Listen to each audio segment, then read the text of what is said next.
A surrogacy case in Texas is raising questions about who decides treatment for a baby, the intended parents or the surrogate.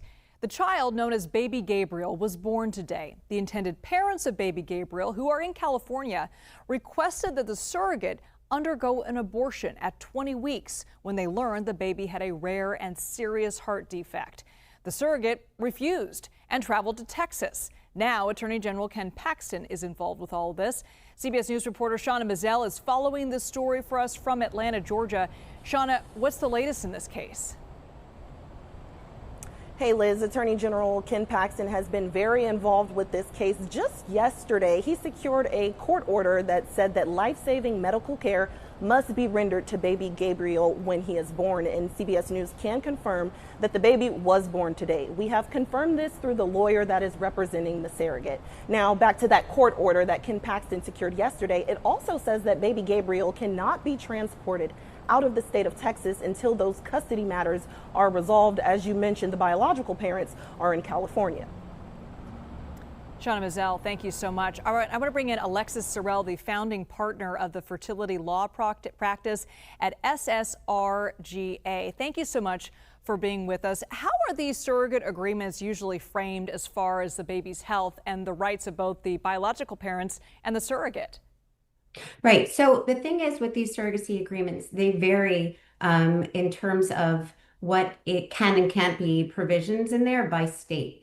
And that comes back to why probably, and I don't know because I didn't work on this matter, but if the surrogate left her home state of Alaska and went to Texas while she was still pregnant, odds are she did that because Texas has certain abortion restrictions that the state of Alaska and the home state of the parents here, California, don't have.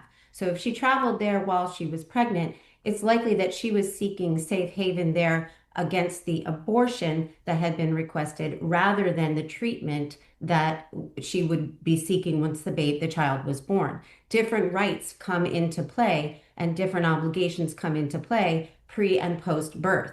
In Texas, their laws treat unborn children, unborn fetuses, akin to children. And so therein lies the distinction of when a parent versus the surrogate can make decisions about her body versus the child after birth. But according to the law, who has the rights to the child? Is it the parents or is it the surrogate? And if it's the parents, if the surrogate traveled to a different state without permission from the parents, is the surrogate essentially kidnapping the baby? So again, it's hard for me to say because I don't know what state law is governing this contract, and I don't know if the parents were able to secure a pre-birth court order of parentage prior to all of this transpiring. That is the second step after drafting a contract and securing intended parents' rights to be recognized as the legal parents of the child.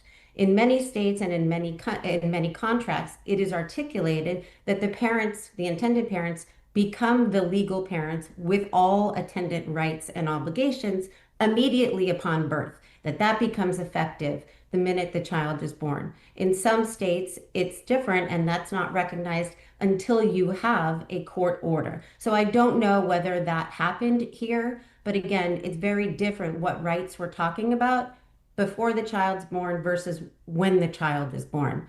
We view surrogates as having autonomy over their body and having those decisions making. And so, in surrogacy agreements, we do address things like termination under these circumstances, but it's much more a decision of the surrogate's bodily autonomy to make that medical decision and where can she be protected to do that and in what state.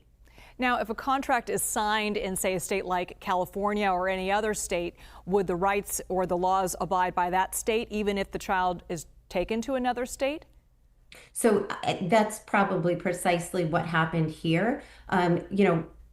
Therein lies kind of the quandary when we have the aftermath of Roe v. Wade being overturned, because we now have somewhat of an opportunity for reproductive tourism to seek out states where, like Texas, where surrogacy is not where termination abortion is not permitted except under very extreme circumstances. So when I hear this fact pattern, I'm thinking that that's why Texas is where she chose to go while still pregnant. Again, it depends on the state law, but I will tell you, and I say this to all clients, it doesn't matter what state you're in our country, it doesn't matter what your contract says. There is no court in America that is going to specifically enforce a provision of a contract that requires a woman to do or not do something with her body. So we memorialize these intentions and these agreements between parties, but you cannot actually do anything to enforce that in a court of law in any state in the country. Alexis Cirel, thank you so much for that insight.